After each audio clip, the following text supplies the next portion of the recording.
एकांश खंडूजा जी।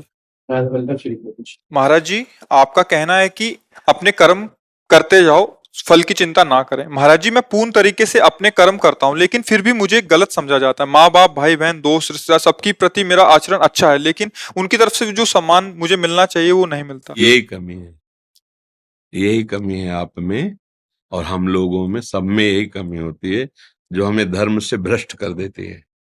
हमें अपने कर्तव्य का पालन करना है, हमें उनके कर्तव्य पर दृष्टि नहीं डालनी है। हम अपने कर्तव्य का पालन करें और वो मुझे सम्मान दे, ये बहुत प्रवृत्ति गिराने वाली है, ये बड़े बड़े अपराध करवा देती है।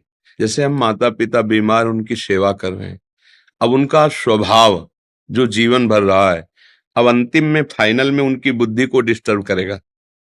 अब वो तुम करोगे सेवा, वो कर देंगे गाली। तुम करोगे सेवा, चार लोग जब उनके पास आएंगे तब वो निंदा करेंगे तुम्हारी, नहीं आपकी सेवा, क्या सेवा करता है ऐसे। और वो जब शब्द कान में पड़ेंगे आपके, तब आप जलोगे। नहीं, इसका मतलब है आप अभी जो बात बोले कि फल की इच्छा ना करो, इसका मतलब आपकी दृष्टि फल पे है। आप इच्छा करो ना करो, यही फल है कि कम से कम यार मैंने आपको इतना प्यार दिया, इतनी सेवा दी, तुम प्यार तो मुझे दो। और फल क्या मतलब भाई, आम आम थोड़ी सेव थोड़ी मांग रहे हो, उसका परिणाम मांग रहे हो कि हम कम से कम आपको जो सेवा कर रहे हैं उसके बदले में प्यार दृष्टि तो दो, थोड़ा सम्मान तो दो मुझे, रिस्पॉन्स कम से कम अच्छा हमारे प्रति भाव। नहीं नहीं नहीं, तुम मुझे गाली दो और मैं तुम्हें सम्मान करूंगा, तब जाकर तुम उस ऊंचाई पर पहुंचोगे अध्यात्म की। यही तुम चूक कर जाते हैं। फिर जब हम तुम्हारी रात दिन सेवा करते हो, तुम उनसे बात कर रहे थे कि कोई सेवा नहीं करते, हाँ नहीं करते तुम। अगर कंट्रोल से नहीं हो पाया दिमाग का, तो आप उन माता पिता का अपमान कर देंगे, गाली। नहीं जाऊंगा, रात दिन इनकी सेवा को, फिर भी लोगों से यही कहते हैं, रिश्ते नातेदारों से यही कहते हैं, ये कुछ सेवा नहीं करता, ये संपत्ति। बस सावधान। हमें गुस्सा तब आता है जब हम अपने कर्तव्य करते हुए दूसरे से चाहते हैं कि हमारे प्रति ऐसा कर्तव्य करें, और अगर हम दूसरे से चाह खत्म कर दें, हम अपने कर्तव्य को देखें, तो कोई मुझे परास्त नहीं कर सकता। आप बोलो, इसमें कोई संशय? महाराज जी, उस समय तो जब गुस्सा आता है तो श्री राधा नाम लेके मैं अपने पूरी तरीके से कर, लेकिन बाद में जब अकेला होता हूं मैं, तब अपनी गलती महसूस करो तो अपने आप ठीक हो जाओगे। तुम गलती वहां महसूस करते हो सामने, नहीं भाई, हमें अपने को सुधारना है। जब ये बात रखोगे ना, अगर आप हम पर श्रद्धा रखे, हमारी बात माने, तो आप ये बात मानो। जैसे डॉक्टर कहता है ना कि आपके अंदर ये कमी है, आप इसको इस विटामिन से पुष्ट कीजिए, आप बिना तर्क के स्वीकार कर लेते हैं। ऐसे ही अगर हमारे हृदय में अशांति हो रही, जलन हो रही है, तो हम कहीं त्रुटि कर रहे हैं। ये ना सोचे कि वो अगला आदमी सुधर जाए तो मेरी शांति हो जाएगी, कदापि नहीं। मेरी कोई त्रुटि हो रही है, नहीं तो मेरा हृदय आनंदित होना चाहिए। तो त्रुटि ये हो रही है जो हमारा शास्त्र कहता है, सबहि मान प्रद आप अमानी। सबको मान दीजिए पर आप मान की चाह न रखिए, तो आप ऊंचाई पर चढ़ेंगे। आप क्या कर रहे हैं? अच्छा काम कर रहे हैं, बदले में क्या चाहते हैं? शाबाशी, प्यार, सम्मान, थोड़ा सा कृतज्ञता। सामने वाला कृतज्ञ तो हो यार, हमने इतना सब कुछ किया। ये चाहत आपको अपने धर्म से गिरा देगी। जब आप एकांत, खुद पर एकांत बैठोगे, तो ये बुद्धि से आपको सलाह दे, यार सब बेकार है, इतना किया, खवाया पियाया सब, उसको इतना मित्र माना, कर्जा लेके भी उसके साथ ऐसा है, और वो कुछ नहीं मान रहा, तो सब बेकार है यार। फिर क्या है, अब हो गया, अब बदल गया, रास्ता बदल गया अंदर से बस यही संभालना है। अगर ये संभल गए ना, इसलिए शास्त्रीय सिद्धांत, अमानिना मान देना, स्वयं अमानी रहकर दूसरे को दान देना, मान का कोई सेवा नहीं, कोई अपराध नहीं है। वो हमें गाली दे सकते हैं जिनकी हम सेवा कर रहे हैं, क्योंकि हमको ऊंचे चढ़ना है। एक थे तो आर्मी में वो गए, तो वो जब गए वहां, तो थोड़ा लंबाई में छोटे पड़ गए, सब में पास हो गए, निकाल दिया गया। तो बड़ा ऑफिसर था, उसने देखा, उसने कहा रुको, बुलाया और पैर में बूट मारे, ऐसे पंजे में जूता पहने हुए, कस के बूट मारा और एक थप्पड़ उसके मारा। खड़ा रहा। वैसे, क्या नाम तुम्हारा?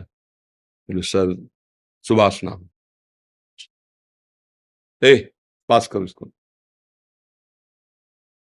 नेत्र नीचे, सर सुभाष नाम। मैं बिल्कुल कोई फर्क नहीं पड़ा। बोले पास करो इसको, बढ़ जाएगा, अभी बच्चा है, आगे बढ़। आज वो आर्मी में डॉक्टरी पदवी पे है, उसमें समझो एक आपको सहनशील कितना होना है। जहां आप फेल हो रहे हो, सहनशीलता ने पास करवा दिया ना, बिना घूस के, बिना कोई घूस नहीं लगी थी। वो बता रहा था हमें ऐसा आपके संग के कारण ऐसा लगा था कि मेरी परीक्षा हो रही, मैं चुपचाप शांत खड़ा। जब उन्होंने थप्पड़ मारा, पूछा, तो हम बड़े सम्मान से बोले सर मेरा अमुक, बड़े प्रसन्न हो गए, पास कर दिए।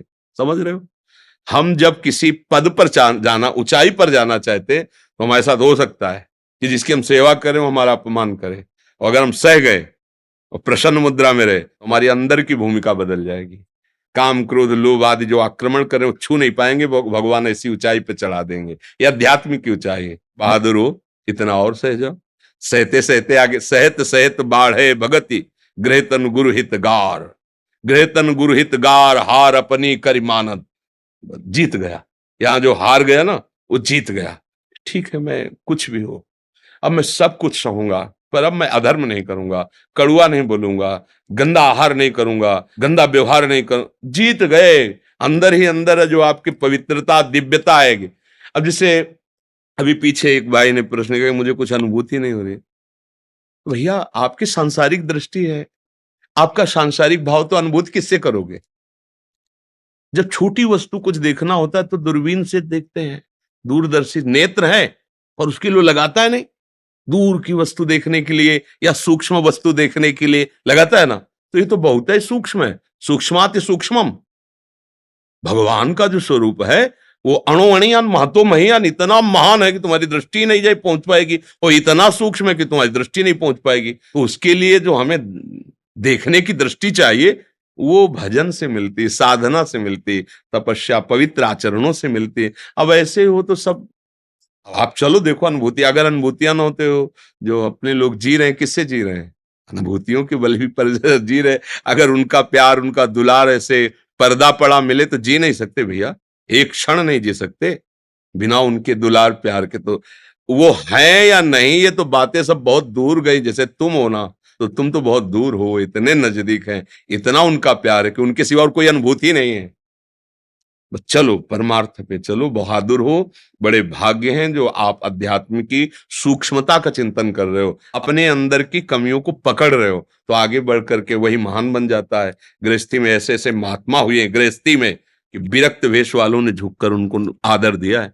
पूज्य भाई श्री हनुमान प्रसाद पोद्दार जी महाराज, धोती कुर्ता चश्मा, गृहस्थ, पत्नी और पुत्री, लेकिन बड़े बड़े विरक्तों ने उनको।